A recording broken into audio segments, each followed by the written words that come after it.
Eu havia sido diagnosticada com câncer pela segunda vez. Era melanoma e tinha se espalhado. Já estava inoperável. Naquela época, o meu oncologista me deu um remédio radical para ajudar a encolher o câncer, e eu deveria fazer uma cirurgia para removê-lo. Mas esse remédio não encolheu o suficiente, e o problema desse remédio é que, se eu não conseguir remover o câncer, ele crescerá mais rapidamente, causará mais estragos e basicamente te matará se a cirurgia não for possível. Então, eu estava nessa situação. O cirurgião me disse que não havia como realizar a cirurgia. Ele disse: "Você vai morrer na mesa de operação." O meu médico estava insistindo. Eu não recomendo. Então, eu fui para casa depois dessa consulta médica. Me escondi num armário porque eu não queria que os meus filhos me vissem chorar. Eu estava seguindo um regime de saúde, comendo grama do trigo. Eu estava jejuando, fazendo tudo o que eu podia do lado alternativo e saudável das coisas, durante anos. Realmente eu não queria fazer um tratamento ocidental, mas eu não tive escolha. Nesse dia, eu entrei no armário e deitei para pedir ajuda, para rezar. Eu estava em um estado, eu não consigo nem descrever o quão desesperada eu estava. Até aquele momento, eu pensava que eu ia resolver tudo sozinha, sabe? Eu não ia contar para muitas pessoas, eu não queria que eles olhassem para mim de forma diferente porque eu sou uma pessoa pública. Eu só queria dizer que eu posso lidar com isso sozinha, comendo saudável, sabe? Eu queria dizer, eu não preciso de ajuda. Então, durante essa meditação, deitada de lado, chorando e pedindo ajuda a Deus, pedindo a ajuda de Jesus, eu disse: "Se você me quer, eu irei." Finalmente, eu cheguei ao ponto em que eu pensei: ok, parece que eu não tenho controle nenhum sobre a minha vida. Então estou disposta, irei me entregar se for isso que eu devo fazer. Mas eu queria perguntar. Eu fico emocionada toda vez que lembro disso, porque os meus filhos eram pequenos. Eu disse: se eu pudesse apenas viver pelos meus filhos. Eu não estava mais ciente que estava no armário, nem mesmo ciente de como o chão estava. Eu estava deitada na mesma posição, mas acordei e vi uma névoa inteligente. Ok, talvez algumas pessoas pensem nisso como nuvens celestiais, mas não eram nuvens, era uma névoa. Essa névoa não era física, era inteligente. Era uma extensão de Jesus e parecia quase uma extensão de sua túnica branca, que era a base em que eu estava deitada. E quando eu me senti fisicamente, mas em minha alma, me sentei. Eu fui informada que houve um download instantâneo. Era como um conhecimento clarividente que acontecia muito rapidamente. Eu não ouvia a voz de Deus me dizendo o que fazer. Eu simplesmente sabia. Não havia atraso de tempo entre eu fazer uma pergunta e esperar a resposta. Eu sabia imediatamente que era Jesus e que todo o céu era uma extensão do seu imenso amor incondicional. Um amor que não pode ser descrito com as palavras que temos na terra. É como, sabe, eu morreria pelos meus filhos, e se esse era o amor incondicional, eu morreria pelo meu animal de estimação também. Existe esse amor que experimentamos, mas nem sequer é uma fração do que aquele amor. Eu estava envolvida em um conhecimento de que eu estava lá, na presença de Jesus. Eu não cresci em uma família religiosa. Meus pais, na década de 70, eram gurus e eles queriam que eu encontrasse Deus à minha maneira. Em algum momento, eu acho que eu perguntei por que não íamos à igreja.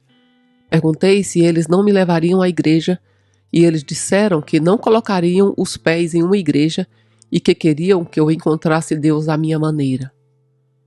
Eu era um pouco rebelde de certa forma. Se eu visse um adesivo no carro que dizia "Jesus te ama", eu pensava, bem, o que isso significa? Isso é muito simplista. Mas eu entendia que de todas as maneiras, Ele me ama, a mim e a todos. Eu tinha certeza disso. Na minha experiência, havia uma cruz invisível nessa névoa. Eu não conseguia vê-la com os meus olhos espirituais ou físicos. Era uma cruz que estava deitada e eu estava no canto sudoeste dessa cruz. Fui informada que eu não deveria cruzar aquela linha. Eu não deveria me levantar e andar por aí. Que eu não deveria ir para a frente ou para o lado. Eu deveria ficar onde estava. Havia uma canção, mas não era uma música, sabe? Eu sou musicista e sou cantora, mas aquela música não era algo que eu consiga descrever. Não eram as frequências de cura. Não era. Não eram muitas coisas que eu estudei. Tudo o que estamos procurando, esse amor incondicional, é a razão pela qual sempre nos sentimos um pouco vazios e porque nos lembramos de onde viemos. Desse estado de amor absoluto e incondicional. Eu comecei a chorar, mas não haviam lágrimas. Era alegria em saber, oh meu Deus, como eu pude ter esquecido disso tudo? Eu não entendia como pude ter esquecido de algo tão imenso, um amor tão constante, um som do amor, sabe? É como, sabe, você poderia ser o som da criação, o ponto da criação. Eu estava completamente sobrecarregada e imediatamente soube de longe. Na minha juventude, quando eu tinha 20 anos, eu tive uma experiência com Jesus. Eu não via a forma dele, era como no horizonte, como se eu estivesse deitada numa névoa e no horizonte havia uma névoa branca, que parecia para mim como se fosse a túnica branca dele, que era o próprio céu. Assim que eu cheguei lá e senti aquilo, fui informada para não atravessar, e eu estava ciente que era de lá que viemos. Eu fui imediatamente enviada de volta para o meu corpo. Essa experiência foi mais real do que você e eu conversando. Eu não queria sair de lá. Cada molécula estava cheia de amor incondicional e não havia maneira de descrever isso em termos terrenos. Então, essa experiência foi como a minha vida real. É de lá que todos nós viemos. É o que lembramos. É por isso que estamos confusos e preocupados por aquele amor incondicional aqui e ali. Eu acredito que estamos destinados a esquecer disso, porque quando eu estava lá, eu pensei: uau, isso aqui é tão completo, tão absoluto e imenso. Como eu poderia ter esquecido? E eu estava chorando, em lágrimas. Não me leve de volta. Eu não quero estar na terra, sabe? E eu estava rezando para estar com meus filhos, para ficar com os meus filhos. Mas, quando eu fui separada daquilo, eu não queria voltar para cá. Eu queria estar lá. Eu nunca queria ter partido. Eu estava chorando e me sentindo muito pesada. Era como se eu estivesse realmente sentindo a densidade, a gravidade de novo. Eu me sentia sendo conduzida e sentir a dor de novo, e sentia a tristeza de ter um câncer inoperável. E eu não conseguia acreditar que eu queria ficar lá e não estar aqui com a minha família. Esse era o motivo pelo qual eu estava rezando antes. Então, eu acredito que me mostraram que eu não terminei o meu trabalho aqui.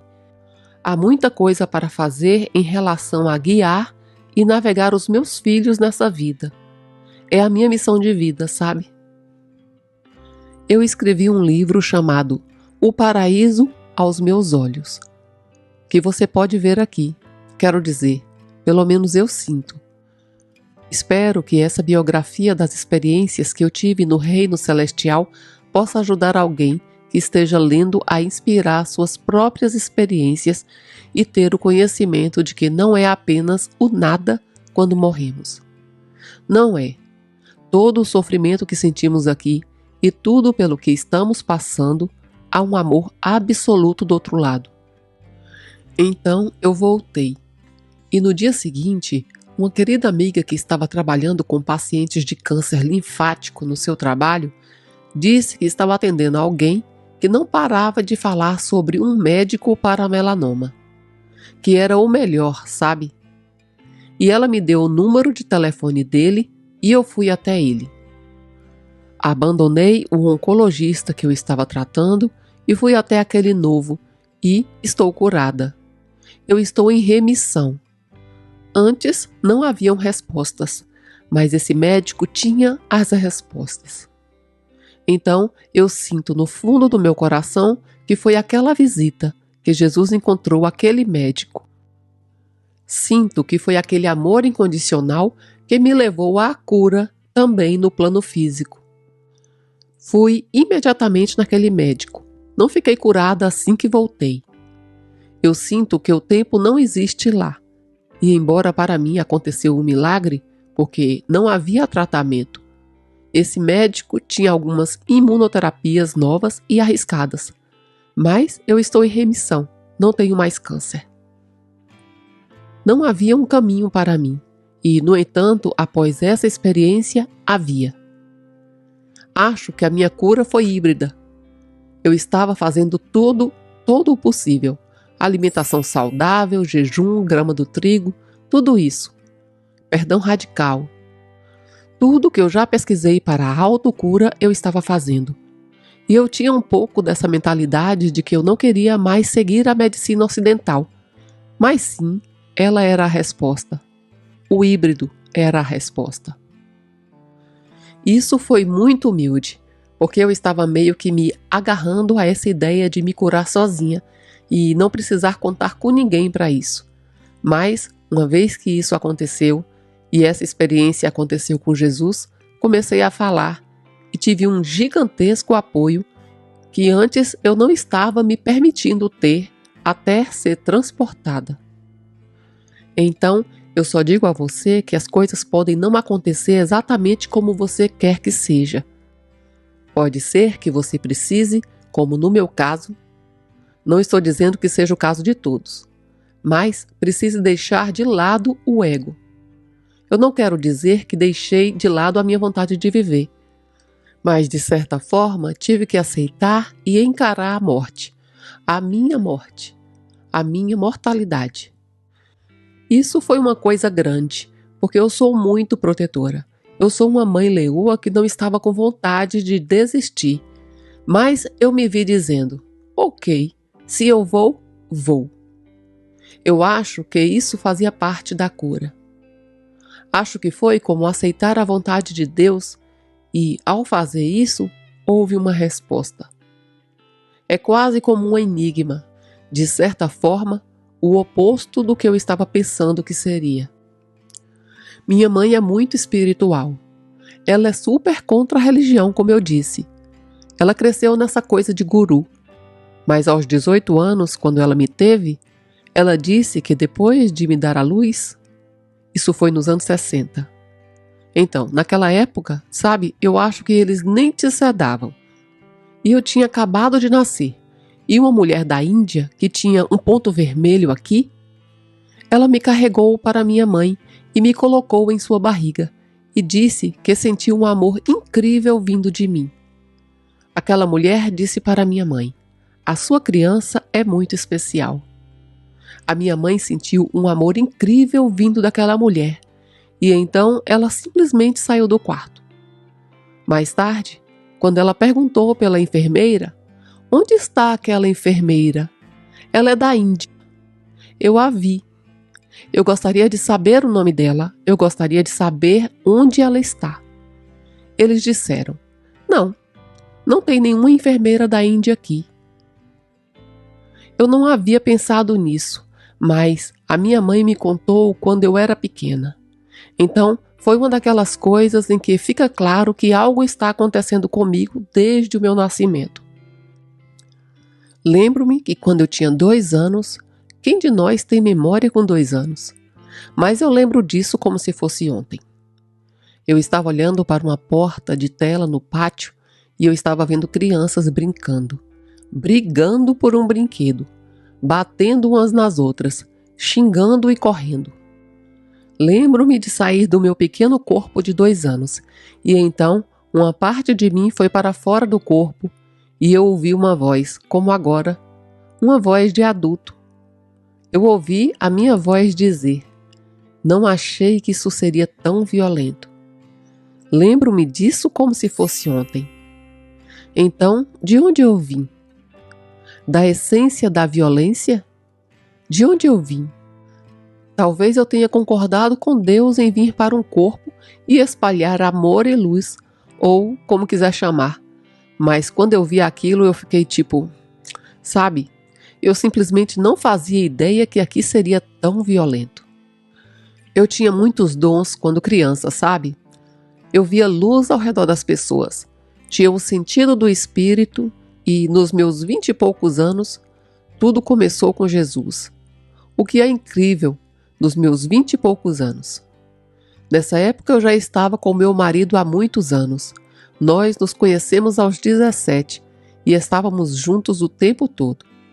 Trabalhávamos juntos, vivemos juntos, tudo junto. E tivemos uma pequena separação quando eu tinha uns 21 anos. Eu estava chorando para dormir e não queria apagar a luz. Eu realmente não sabia como dormir sozinha, sabe? E o meu coração estava partido. No início daquela semana, novamente direi, eu não era religiosa e não tive uma criação religiosa. Mas no início daquela semana, um primo me enviou uma Bíblia. Eles acharam que eu precisava de ajuda, sabe? Na Bíblia Sagrada estava escrito o meu nome, e ela estava na mesa de cabeceira. Eu fiquei olhando para ela como se estivesse gritando mentalmente: Deus, me ajude, eu não sei como vou superar isso. Eu não estava chamando Jesus, porque naquela época eu realmente não estava ciente dele. Eu não estava ciente da Bíblia, ou da palavra, ou de Jesus. Então, eu estava olhando e, quando me virei novamente, tive uma experiência em 3D. Eu estava dentro do meu corpo com uma visão, mas flutuando em cima do meu corpo. Também eu estava olhando para o outro lado do quarto, para uma cadeira de balanço perto de uma janela, e eu vi um homem com uma túnica branca me balançando. Quando eu olhei para baixo, nesse corpo, era como uma coisa em 3D. Eu vi a sua túnica branca me segurando e me balançando. Aquela foi a minha primeira visão clara, e era com Jesus. Eu sabia que era Ele, e assim o aceitei em meu coração. A partir daí, aconteceram muitas coisas. Comecei a ter o dom do discernimento espiritual, ou, se preferir chamar, mediunidade psíquica. As pessoas me visitam no meio da noite com mensagens para os seus entes queridos. Tudo começou a partir daquele momento. Tentei manter isso em segredo por muito tempo, pois achava que as pessoas poderiam pensar que eu estava louca e não me aceitariam. Na verdade, eu não compartilhei nenhuma dessas experiências até começar a escrever o meu livro, e isso foi 2 anos depois de me curar de câncer. Eu estive seguindo a ordem cronológica. Quando meu filho tinha 2 anos, ele tem 18 agora. Ele estava brincando com um trem e eu estava fazendo os sons do trem, tipo tchu, tchu. Eu estava deitada no tapete, ouvindo ele e entrando em um estado profundo de abertura, sabe? Era tipo um lugar de felicidade, só eu e o meu garotinho, ouvindo ele. E eu comecei a fazer uma pergunta, quase uma conversa despreocupada, mas era interna. Eu pensei, será que os arcanjos realmente são reais? Talvez eles sejam apenas como desenhos e pinturas que fazemos para ter algo físico para nos relacionar. Eles não seriam apenas luz e parte de Deus, ou algo assim? Enquanto eu levantava a cabeça, eu vi o arcanjo Miguel sentado no batente da lareira. Quando eu digo isso, de alguma forma, essa revelação atingiu a minha mente. Tudo é telepático.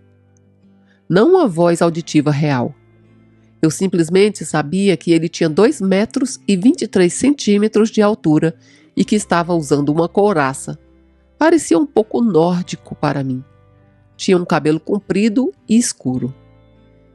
Ele disse bem alto dentro da minha cabeça, com uma voz muito poderosa: Eu sou real.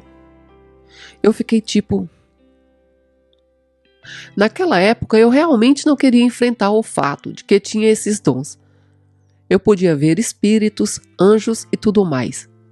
Então eu corri para a cozinha e pensei, bem, eu não sou uma pessoa tão importante que deveria ver essas coisas. Eu não sou ninguém. Por que ao fazer uma pergunta simples eu o veria? E a única maneira de descrevê-lo é como, sabe, a Bíblia. Eu não sei. Lá diz que ele deve acompanhar Jesus no fim dos tempos. É uma das histórias do Apocalipse. Eu não sabia nada sobre ele, mas eu sabia o nome dele assim que eu o vi. Eu sabia também a altura e sabia quem ele era. Ele é o guerreiro do universo. Quero dizer, não há dúvida sobre o seu poder. Eu acredito naquele versículo da Bíblia, sabe? Nos anos seguintes, eu recorri à Bíblia e acreditei nela porque é como a escuridão ou a energia negativa ou qualquer coisa assim não pode existir em sua presença. Eu simplesmente não consigo. Sabe, aquela experiência com o Arcanjo Miguel foi incrível. Eu tive outra experiência e, mais uma vez, eu tenho que voltar a alguns anos. Eu não era religiosa, não era católica, não crescia em um ambiente católico. Mencionei o catolicismo porque eles têm um enfoque predominante na Mãe Maria. Eu havia passado por o meu primeiro episódio de câncer e supostamente os exames indicavam que estava tudo bem. Fiz uma cirurgia para o melanoma e estava tudo limpo, mas ainda havia essa dúvida, pois eu tinha mais de 40 anos, acho que eu tinha 42. Eu sabia que eu deveria ter um filho, mas eu tinha uma dor terrível, tipo, será que eu realmente poderia ser mãe novamente? Tendo câncer, isso prejudicaria a gravidez? Eu seria capaz de engravidar? Eu tinha 42 anos e todas essas perguntas. Um dia, enquanto eu estava pegando no sono, a minha mente ficava tagarelando sobre isso. Eu estava dormindo com meu filho, estávamos compartilhando a cama e ele era pequeno. Eu adormeci com lágrimas e o rímel no travesseiro. E fui acordada ao amanhecer, pelo menos eu acho que era manhã, porque havia uma luz rosa no quarto, embora as persianas estivessem fechadas. Então, eu não tenho certeza de como essa luz estava entrando no quarto, mas havia uma sensação rosa, sabe? Luz rosa. Eu senti, ao lado da cama, uma mudança de pressão, como se a densidade do ar estivesse mudado. Eu ouvi uma voz. Eu não vi o mensageiro, apenas ouvi a voz. Essa foi a única vez que eu ouvi mesmo. Era uma voz feminina, muito suave, e disse: "Vá até o jardim e cave." Eu comecei a argumentar. A minha mente começou a interferir. Eu disse: "Não vou deixar o meu filho, sabe? Não vou sair e cavar. É muito cedo." Então a voz continuou repetindo, mas não com frustração. Era como se já estivesse acontecendo e vinha acompanhada com um mapa celestial. Esse mapa celestial era o mapa do nosso jardim de rosas e havia uma seta apontando para uma roseira específica que dizia: "Cave aqui", em letra cursiva branca. Então, eu estava recebendo um mapa celestial, entende? Eu disse em voz alta: "Ok, estou ouvindo." Coloquei as minhas botas, vesti o meu roupão e saí para fora. Enquanto eu caminhava, era como se o tempo não existisse. Eu senti uma diferença de pressão no ar novamente. Era como se eu não estivesse na Terra. Era algo assim, parecia muito diferente. Não era como a experiência celestial que eu mencionei antes, mas definitivamente era um estado de agora, um estado de amor. Eu entrei no jardim, sentei-me no banco por 1 minuto, nem sei porque eu sentei, eu só decidi sentar. De repente, as coisas ficaram parecendo um filme. Sabe, às vezes eu me pergunto se aquilo realmente aconteceu. 4 beija-flores, sincronizadamente, 2 de cada lado, apenas pairando lá por uns 15 segundos. No mundo dos beija-flores, isso é muito tempo, e eu fiquei sentada lá e pensando, o que está acontecendo? E então, assim que os beija-flores partiram, eu não ouvia mais a voz, mas eu via o mapa celestial. Aqui está a roseira, aqui está a seta, cave aqui, tudo escrito em branco. Então, eu me levantei e comecei a tirar as folhas secas da árvore, porque era inverno, e olhei para o solo perto da roseira. Por que está fofo? Nós temos regado e tem chovido. Então eu comecei a cavar cerca de 4 polegadas e encontrei uma figura no solo. Caí de joelhos e comecei a chorar, porque eu pensei, mãe, é a Mãe Maria. E eu olhei para ela e comecei a limpar a sujeira. Então eu percebi que algo estava errado. Ela não tinha mãos. As mãos estavam faltando. Isso é um pouco estranho. Por que as mãos estão faltando? Mas eu sabia que a mensagem era que eu teria outro filho e que seria uma menina. E eu tinha certeza, sem sombra de dúvidas. Mãe Maria veio até mim e eu sei que ela protege as crianças. Tem um amor muito grande por elas. Obviamente, ela viu seu filho sofrer. Então, eu acho que ela é realmente poderosa nisso e é poderosa na oração. Não acredito que seja ela quem faz a cura, necessariamente. Mas eu acredito que ela é muito poderosa para pedir pelas crianças. E nesse caso, para mim, era perguntar se eu poderia ter outro filho. E então eu recebi essa mensagem. Mantive isso em segredo, limpei a figura e guardei. Anos depois, quando tive o segundo episódio de câncer, precisava ter a minha filha. E tive. Fiquei tipo, uau! Mantive isso em segredo por muito tempo, mas quando passei pelo segundo episódio de câncer, no Dia das Mães, eu pensei que eu precisasse do apoio de alguém para descobrir sobre isso. Então, eu fui para uma igreja católica, porque eu pensei, quem sabe mais sobre a Mãe Maria do que os católicos, não é? Então, eu estava lá ouvindo a missa e pensei, o que eu estou fazendo aqui? Eu não sei se fico de pé ou se sento. Eu não sabia muito bem o que fazer. Então, entrei na loja de presentes para dar uma olhada. Uma mulher veio até mim e disse algo sobre mim. Eu não sei o que é. Sabe, acabei descobrindo que ela era responsável por todos os sacramentos. Ela disse, você está chamando muito a minha atenção. O que está acontecendo? E começamos a conversar. Eu disse, bem, eu vim aqui em busca de algumas respostas. Você poderia ficar aqui? Eu vou pegar uma coisa. Então eu fui no carro, tirei a minha caixa bonita com pétalas de rosas e tudo mais e mostrei para ela a minha figurinha e contei a história. Disse a ela que não sabia o que significava. Não sei porque ela não tem mãos, sabe? Então ela disse, você poderia esperar aqui? E eu disse, claro. Então ela chamou o padre. Ele veio e abençoou a figura e me abençoou também. Foi como se todo mundo parasse. As conversas na loja de presente pararam. Todos ficaram meio, o que está acontecendo aqui? Uma das mulheres católicas, devota, veio até mim e disse, você sabe o que acontece quando você encontra uma estátua ou uma figurinha e se depara com algo que não tem mãos? E eu fiquei tipo, não sei. E ela disse, isso significa que você deve ser mãe. As mãos da mãe do mundo. É por isso que ela não tem mãos na figurinha. E você deve ser as mãos da mãe do mundo. E então, nesse momento eu pensei, sim, mas eu não sou ninguém. Por que isso está acontecendo comigo?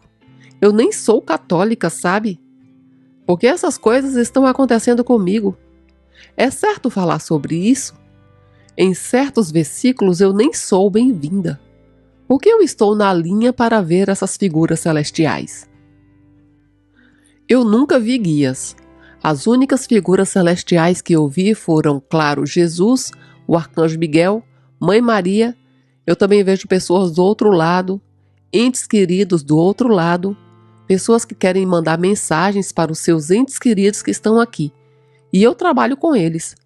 Trabalho com o luto, com traumas, nas sessões que eu faço com eles através do Angel Intuitive Ministry. Então, é meio que, ok, onde eu pertenço? Por muitos anos tive essa pergunta, de onde eu sou? Pesquisei muitas coisas. Eu acho que onde eu sou é apenas, talvez, criar um lugar para muitos de nós. Que, sabe, escrevendo esse livro eu saio compartilhando e dizendo para todos que está tudo bem você ter dons. Está tudo bem você compartilhar. Então foi isso.